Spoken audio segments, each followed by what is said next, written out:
Fala, povão! No vídeo anterior eu comentei sobre circuitos redutíveis, né? Como que a gente pode transformar um circuito grande num circuito com um único resistor externo e uma resistência interna no gerador, configurando um circuito simples, né?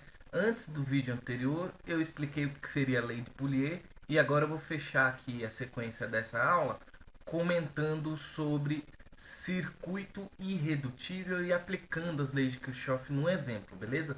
Vou seguir a sequência que vocês estão vendo aqui, ó, um circuito irredutível, explicando aqui o que é.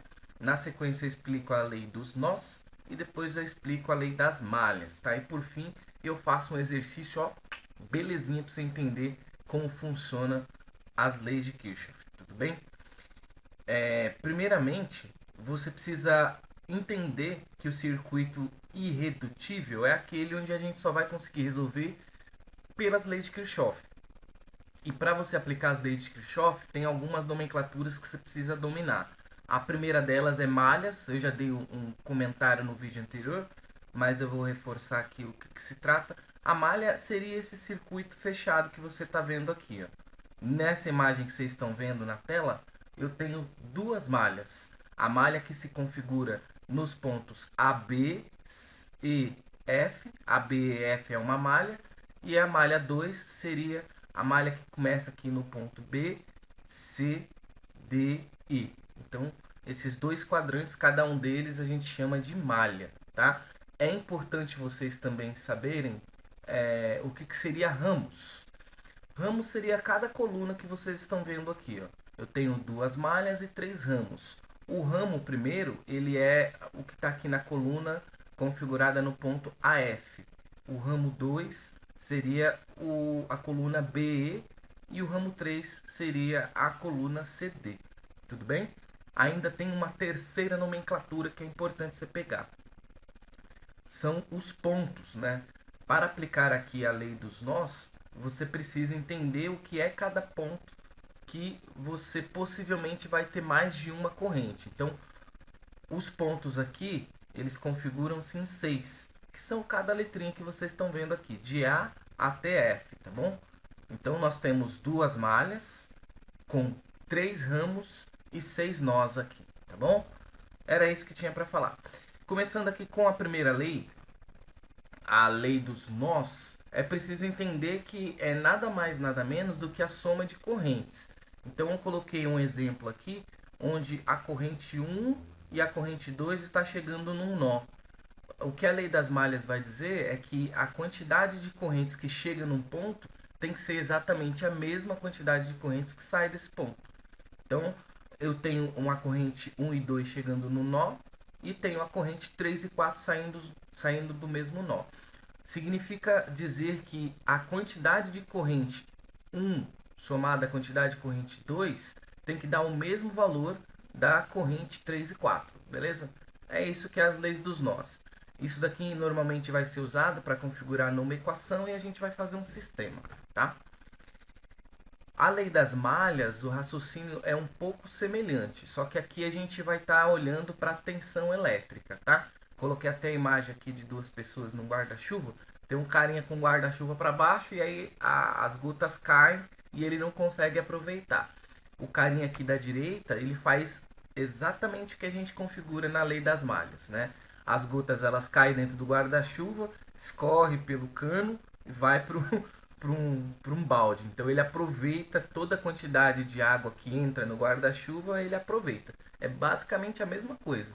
A lei das malhas vai dizer que tudo que entra, roda num circuito fechado de tensão, ele se encerra naquele mesmo circuito. No exemplo vocês vão entender isso melhor, mas seria mais ou menos assim. Ó. Se eu tenho uma tensão entre os pontos AB, eu tenho uma tensão aqui entre os pontos AB e uma tensão entre os pontos BE, essa tensão, se eu somar com as tensões entre os pontos EF e FA, elas têm que zerar. Então vamos supor que a tensão AB seja 2 e a tensão BE seja 3. A soma desses dois vai dar 5. Então, com certeza, as outras duas têm que dar 5 também para zerar e fechar o circuito com tensão zero. É a mesma ideia da imagem aqui do sujeito. Toda a quantidade de tensão do circuito, ela se encerra em si mesma, né? É tudo conservado ali no circuito. Dá uma lidinha aí na explicação mais técnica e qualquer coisa você tira dúvida aí comigo, tá? Bom, no meu exemplo, passando agora para a resolução do exemplo, eu trouxe aqui um circuito que na verdade é um carrinho de brinquedo, beleza? Nós temos aqui esse carrinho sendo alimentado por duas fontes, duas tensões de 20 volts. E aí a pergunta é, será que queima? Será que não queima? Porque eu tenho duas tensões de 20 volts para um carrinho que precisa funcionar apenas com 6 volts, né? Normalmente, uma tensão alta assim, ela circula num circuito que tem alta corrente. Então você tem uma corrente grande aqui. Provavelmente eles querem que esse carrinho funcione por muito tempo. E o motor também está demandando essa quantidade alta aí de corrente. Então esse carrinho de brinquedo não imagina que ele é pequeno, não. É um carrinho bem robusto, né? Normalmente é aqueles carrinhos até de corrida profissional de brinquedo, né? Bom, o que eu quero descobrir? Eu quero identificar todas as correntes que passam nesse circuito, sendo que esse circuito não é um circuito redutível, né? Eu não vou conseguir transformar todas essas resistências numa só e resolver pela lei de Poulier, não tem como. Então eu vou ter que aplicar as leis de Kirchhoff. Só para reconhecer ali, além das fontes que eu tenho aqui de 20/20 e o motor que vai funcionar com 6 volts, eu tenho uma série de resistores aqui. Eu não tenho como configurar esses resistores como paralelo ou série. Eu só tenho que aplicar a lei das malhas e a lei dos nós e tentar identificar essas correntes, tá bom? Vamos lá. O primeiro passo é você caracterizar em cada ramo uma corrente diferente. O sentido aqui ele é aleatório. Você pode escolher aleatoriamente. Você só tem que, quando você fizer a sua análise, seguir exatamente o que você considerou como aleatório. Que nem, por exemplo, eu considerei que aqui no ramo AF a corrente está subindo, mas eu poderia dizer que a corrente está descendo, né? E aí eu coloquei aqui também no ramo BE que está subindo. Então, na minha hipótese, eu tenho que nesses dois primeiros ramos a corrente ela vai se encontrar aqui no ponto B, tá vendo? Então vem a corrente 1, vem a corrente 2 e se encontra no ponto B. O que significa que o que vai para o carrinho seria a soma dessas duas correntes. Então vem uma corrente pelo ramo AF, vem outra corrente pelo ramo BE, se encontra no ponto B e vai para o motor, beleza? Essa seria a minha hipótese. E aí eu configurei isso numa primeira equação. A soma da corrente 1 com a corrente 2 vai dar a corrente 3, que vai para o carrinho aqui, que está representado com a seta azul. Tranquilo? Então, esse foi o primeiro passo. Estabelecer o sentido das correntes. O segundo passo seria a gente aplicar a segunda lei de Kirchhoff, a lei das malhas. Então eu vou percorrer o circuito seguindo um sentido. E aí eu vou passar por todos os elementos daquela malha nesse sentido que eu estabeleci.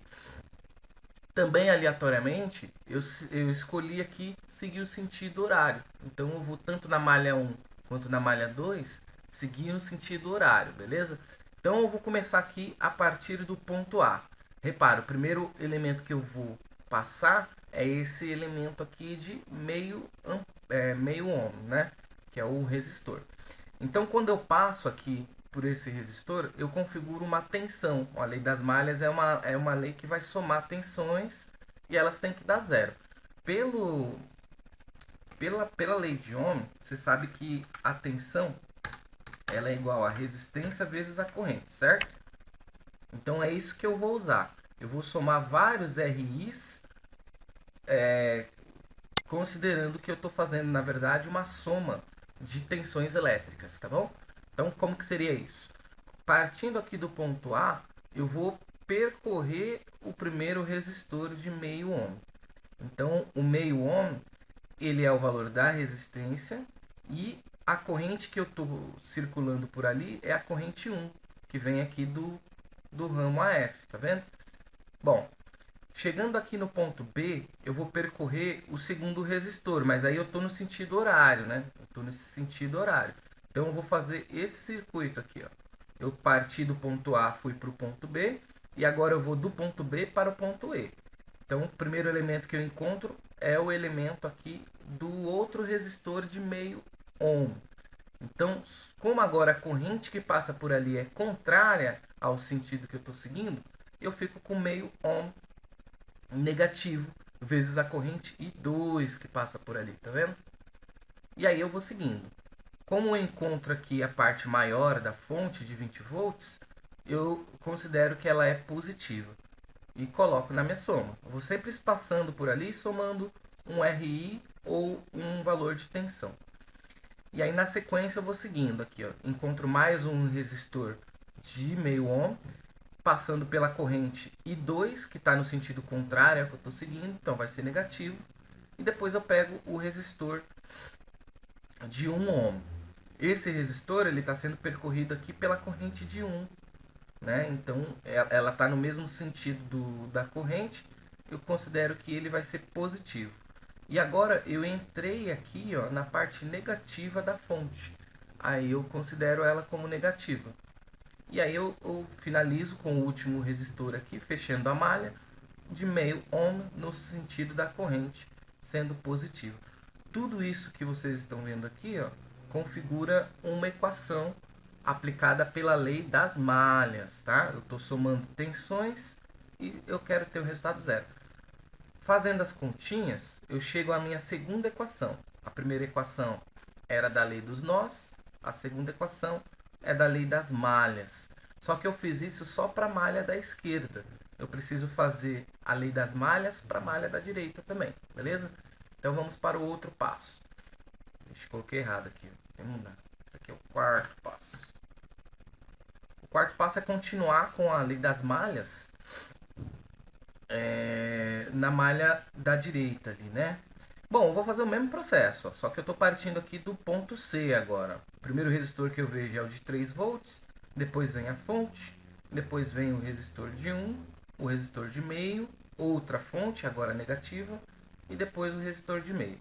E aí eu chego na terceira equação aqui, beleza? Bom, para finalizar, o que seria o quarto passo ou quinto passo? O quinto passo. Para finalizar o quinto passo, eu vou juntar todas essas equações e descobrir as correntes, tá?